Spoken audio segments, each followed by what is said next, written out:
Hello friends, అందరికీ నమస్తే అండి. నేను గత కొన్ని రోజులుగా డిఎస్సి కోసం వీడియోలు చేస్తున్నాను. నేను చేసేది ఏంటంటే చాలామందికి 100లో 98 మంది కావాలని పోస్ట్పోన్ కావాలనే కోరుకుంటున్నారండి. నేను ఒక్కదాన్నే కాదు. నేను డిఎస్సి పోస్ట్పోన్ చేయాలని ఇంకో 45 డేస్, మళ్ళీ నేను ఏజ్ లిమిటేషన్ పెంచాలని, మళ్ళీ ఒకే జిల్లాకు ఒకే పేపర్ పెట్టాలని, లేదంటే రాష్ట్రం మొత్తం ఒకే పేపర్ పెట్టాలని, ఒక్కొక్క సబ్జెక్ట్కి ఒకే పేపర్ పెట్టాలని నేను వీటి మీద చేస్తున్నానండి. ఇంకొకటి ఏంటంటే పీఈటీ వాళ్ళకి అవకాశం ఇవ్వాలని చేస్తున్నాను. నేను నలుగురు మంచి గురించే చేస్తున్నానుగా, నలుగురికి ఉపయోగపడేదే చేస్తున్నానుగా. ఒకడు అంటాడు, ఆంటీ రోజు రోజుకి గ్లామర్ బాగా పెంచుతున్నావు, యూట్యూబ్ చేస్తూ డబ్బులు బాగా సంపాదిస్తున్నావు, అసలు సిగ్గు లేదా? నీ అమ్మ కూడా ఉంది కదరా ఇంట్లో, ఆమె కూడా ఆడదే కదా, వాళ్ళతో కూడా ఇలాగే మాట్లాడతారని నీకు అమ్మ లాంటి దాన్ని. ఇంకోటి అంటాడు, మా అమ్మని ఇలా చేస్తే మా నాన్న ఎప్పుడో చంపేసేవాడట. మీ అమ్మ ఏం చేస్తుందో నువ్వు చూసావా? మీ నాన్న చూసాడా? మాట్లాడితే తిరిగి మేము కూడా మాట్లాడగలమండి. మాకు కూడా సంస్కారం అనేది ఉంది. టీచర్లు ఎవరు ఇలా పెట్టరండి కామెంట్స్. కాబోయే టీచర్లు ఎవరు పెట్టరు. ఎవరో పనికిరాని వాళ్ళు బయట నుంచి వచ్చి పెడుతున్నారు. అది వాడి విజ్ఞత. ఒక ఉమెన్, ఆవిడ కూడా నాకు అర్థం కావట్లేని ఒక ఉమెన్గా బయటకు వచ్చి నలుగురి గురించి చేస్తుంటే నీళ్ళొల్లి ఆపుతల్లి ఇంకట. సరే, ఇంకొకరు ఏంటంటే టెట్ క్వాలిఫై అయిన వాళ్ళకి డిఎస్సి గురించి మాట్లాడడం ఎందుకు? నేను టెట్ క్వాలిఫై అయ్యలేదని నీకు తెలుసా? నాకు టెట్ నేను సోషల్కి తెలుగుకి అప్లై చేశాను. నా టెట్ సోషల్లో 115 మార్క్స్, తెలుగులో 106 మార్క్స్ నాకు టెట్. నేను క్వాలిఫై అయిపోయానమ్మా. కొత్తగా క్వాలిఫై అవ్వక్కర్లేదు. కొత్తగా క్వాలిఫై నువ్వు అవ్వలేదేమో నువ్వు చూసుకో ఫస్ట్. నేను క్వాలిఫై అవ్వకుండా వచ్చేమి ఇక్కడ మాట్లాడలేదు. నాలాంటి వాళ్ళు చాలామంది ఉన్నారు. ఏజ్ అయిపోతూ నాకుంది, నాకు ఈసారి ఛాన్స్ ఉంది, కానీ నా ఒక్కదాని గురించి ఆలోచించట్లేదు. నా కడుపు నిడితే చాలని నేను ఆలోచించట్లేదు. నాకు ఉద్యోగం రాకపోయినా నేను ఇలాగే ఉంటాను, ఉద్యోగం వచ్చినా ఇలాగే ఉంటాను. ఏంటి, యూట్యూబ్లో ఇన్కమ్ వస్తుంది. టీచర్ పోస్ట్కి అయితే 40,000 వస్తే యూట్యూబ్లో ఇన్కమ్ వస్తుందట. ఇన్కమ్ సంపాదించే వాళ్ళ వీడియోలు వేరేగా ఉంటాయండి. స్పెషల్ ఎఫెక్ట్స్ పెట్టుకుని ఎలాగా చేస్తారు. నాకు అవసరం లేదు, అర్థమైందా? నాకు అంత అవసరమైతే వేరేలా ఉండేది, ఇలా కాదు. నాకు యూట్యూబ్లో ఇన్కమ్ సంపాదించుకుని వేసుకోవాలని అంత కర్మ లేదు. మీరు అది అర్థం చేసుకోండి ఫస్ట్. ఏంటండి, ఇన్నాళ్ళు ఏం చేస్తున్నావు? 7 ఏళ్ళు బట్టి చదువుకోవచ్చు కదా. నువ్వు పోషిస్తున్నావు మా ఇంట్లో వచ్చి అందరినీ. ఇంట్లో అందరికీ సమస్యలు ఉంటాయి. నీకు కడుపు నిండింది కదా, నువ్వెవరో రాజకీయ నాయకుడు పెట్టించి ఉంటాడు నాకు బెదిరించడానికి. ఇలా పెడితే ఊరుకుంటుంది కదా మాట్లాడదని. మీ దగ్గర పెయిడ్ బ్యాచ్ ఉంటారు, డబ్బులు తీసుకుని ఒకరోజు వచ్చి స్ట్రైక్ చేసి తర్వాత ఇంట్లో కూర్చున్న వాళ్ళు. అలాంటి వాళ్ళకి చెప్పుకోండి మీరు.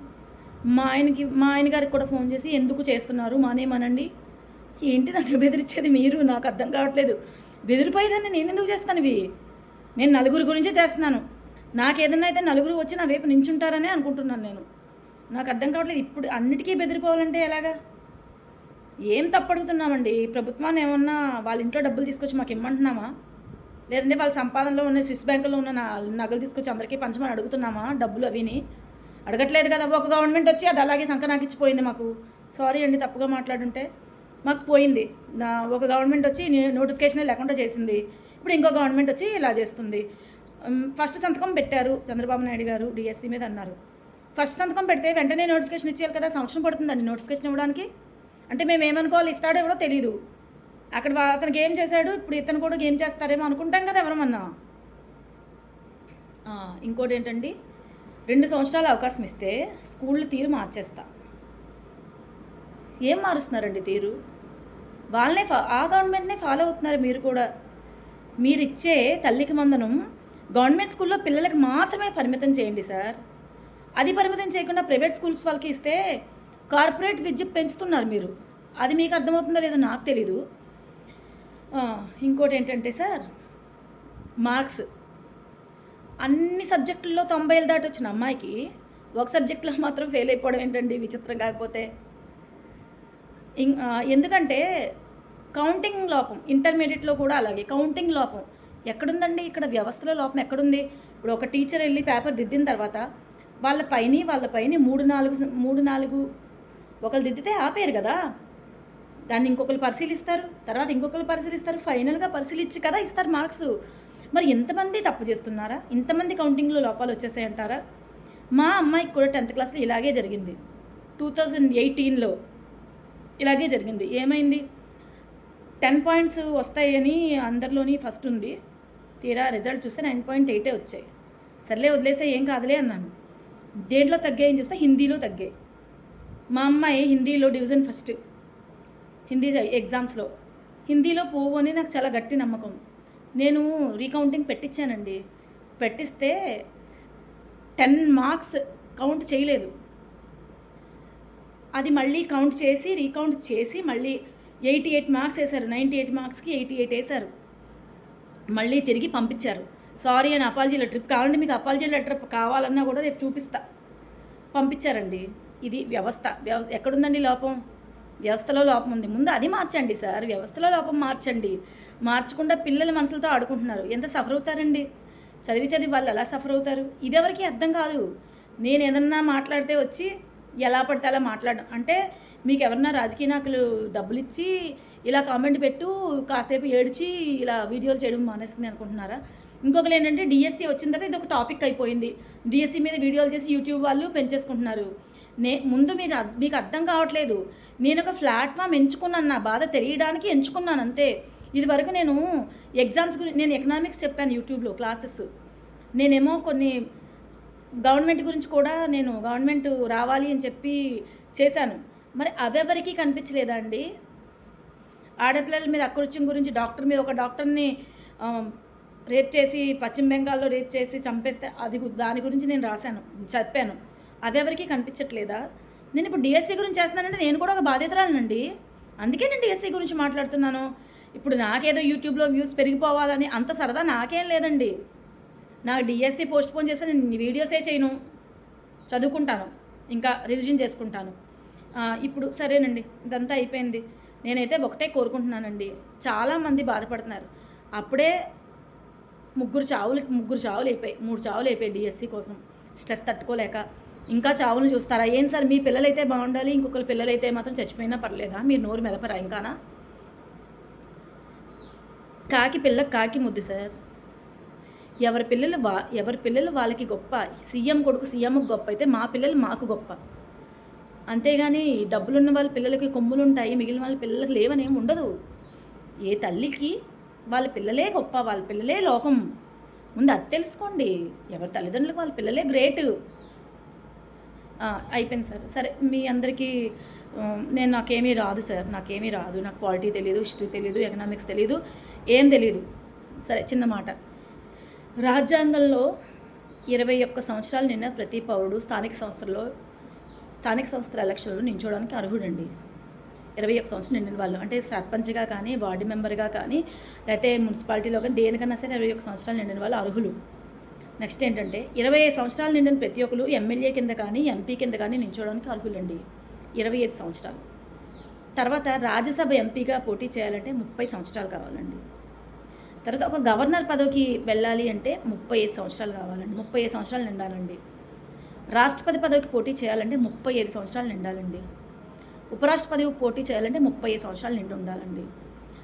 మొన్న జస్ట్ స్లిప్ అయ్యి 25 ఇయర్స్, లోక్సభకి 30 అని చెప్పేశాను. కాదు, అనుకోకుండా పొరపాట్లు జరుగుతుంటాయి కదా, అలాగా.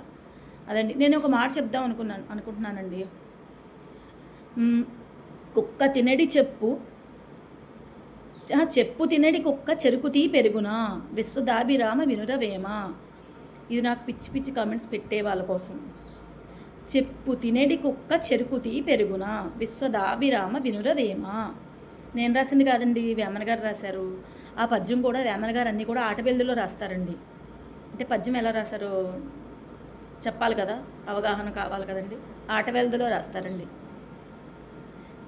ఎదుటి వాళ్ళని ఒక మాట అన్నామంటే మన్న కూడా అనేవాళ్ళు ఉంటారండి. చిన్నమాయను పెద్దమాయ, పెద్దమాయను పెనుమాయ అనేది ఉంటుంది కదా, అది గుర్తుపెట్టుకోండి. ఇప్పుడు కప్పం తినే పాముంటే పాముని తినే గద్ద కూడా ఉంటుందండి. ఇప్పుడు నన్ను మీరు ఏదో అనంటే మిమ్మల్ని అనేవాళ్ళు కూడా ఉంటారు. నేను నా తరపున న్యాయం ఉంది, నేను కరెక్ట్గా మాట్లాడుతున్నాను అనుకుంటే చూడండి వీడియో. లేదంటే మిమ్మల్ని ఎవరు నాకు పిచ్చి కామెంట్స్ పెట్టేవాళ్ళు మీరు ఎందుకు టైం వేస్ట్ చేసుకుంటున్నారు? టైం వేస్ట్ చేసుకోకండి, మీరు చదువుకోండి. మీరు చదువుకుని ఉద్యోగాలు సంపాదించుకోండి సార్. నాకు సలహాలు ఇవ్వక్కర్లేదు మీరు. నేను మీ అందరికీ సలహాలు ఇవ్వట్లేదు. నేను ప్రభుత్వాన్ని అందరి తరపుని కోరుతున్నానండి. నన్ను చాలామంది అడుగుతున్నారు. దీంట్లో ఒకరిద్దరికి ఇబ్బంది అయి ఉండొచ్చేమో కానీ, సరే ఒకరిద్దరికి కావాలంటున్నారు ఎగ్జామ్ పెట్టాలని. సరే వాళ్ళిద్దరి బాధ వాళ్ళిద్దరిది. నేనేం వాళ్ళ గురించి నాకు ఎగ్జామ్ మాకు పెట్టాలనుకున్న వాళ్ళని నేనేం మాట్లాడను. కానీ పెట్టకూడదు, పోస్ట్పోన్ చేయాలి అనుకున్న వాళ్ళ గురించి నేను మాట్లాడుతున్నాను. పోస్ట్పోన్ చేయాలి అని కోరుకుంటున్నాను. నేను ఎవరిని కించపరిచే ఉద్దేశం అనేది నాకు లేదండి. ఇప్పుడు నువ్వు ఎప్పుడైనా ఏమైందండి, ఇప్పుడు మళ్ళీ నేను చెప్పలేను. వంశీ నోరు జారి ఇష్టం వచ్చినట్టుగా మాట్లాడడం వల్ల తన పరిస్థితి ఏమైంది, రోగాల పాలయ్యాడు, జైలు పాలయ్యాడు. అలాగే ఉంటుందండి. ఎప్పుడైనా ఆడదాన్ని ఎప్పుడైనా కించపరచాలని మాట్లాడిన వాడు ఎవడైనా సరే అధోగతి పాలైపోయాడు. ముందు అది తెలుసుకోండి ఫస్ట్. సరే అండి, నేను కోరుకునేది ఏంటంటే ఒకే మాట చెప్తానండి. దయచేసి హాల్ టికెట్లు 2 రోజులు డౌన్లోడ్ చేసుకోకండి. ఎందుకంటే డౌన్లోడ్ చేసుకుంటే ఎగ్జామ్ వీళ్ళకి కావాలని చెప్పి ఎగ్జామ్ కండక్ట్ చేసేస్తారు. ఇన్ని రోజులు లేని కంగారు మనకి. ఈరోజు శనివారం, రేపు ఈరోజు శుక్రవారం, రేపు శనివారం. 2 రోజులు ఆగండి. 2 రోజులు ఆగి తర్వాత కావాలంటే డౌన్లోడ్ చేసుకోండి. అప్పుడు ఇంతమంది డౌన్లోడ్ చేసుకోలేదు కాబట్టి ఎగ్జామ్ పోస్ట్పోన్ కావాలని కోరుకుంటున్నారని అర్థమవుతుంది. అప్పుడు పోస్ట్పోన్ చేస్తారని నా అభిమతం. అందరికీ అర్థమైతే నేను ఎవరిని కించపరిచే ఉద్దేశంతో చేయలేదు. ఎవరి మనోభావాలు దెబ్బతీయాలనుకోవట్లేదు. నా మనోభావాలు దెబ్బతీస్తే నేను ఊరుకోను. మీకు సోషల్ మీడియా కామెంట్స్ పెట్టేయచ్చు కదా అని ఎవడన్నా ఏదన్నా పెట్టేయచ్చు కదా అని అనుకోకండి. మీ ఇంట్లో కూడా ఆడవాళ్ళు ఉన్నారండి. నిన్ను కన్నది కూడా ఆడదే. ముందు అలా ఆలోచించండి. 90 రోజులు అన్నారు ఎస్సీ ఎస్టీ వాళ్ళు. ఇది ఎస్సీ ఎస్టీ అట్రాసిటీ కిందకి రాదా? అంటే ఎస్సీ ఎస్టీ వాళ్ళకి మీకు ఒక మాట చెప్పి మభ్య పెట్టినట్టే కదండి ఇది. మరి ఇది రాదా? అర్థమవుతుందో అర్థం కాదో నాకు తెలియదు. నేనైతే ఇప్పుడు కూడా ఎగ్జామ్ పోస్ట్పోన్ చేయాలని, ఏజ్ లిమిటేషన్ పెంచాలని, ఒకే జిల్లాకు ఒకే పేపర్ పెట్టాలని, పిఏటీ వాళ్ళకి అవకాశం ఇవ్వాలని కోరుకుంటున్నాను. ఇంతకంటే సరే అండి, ఉంటా.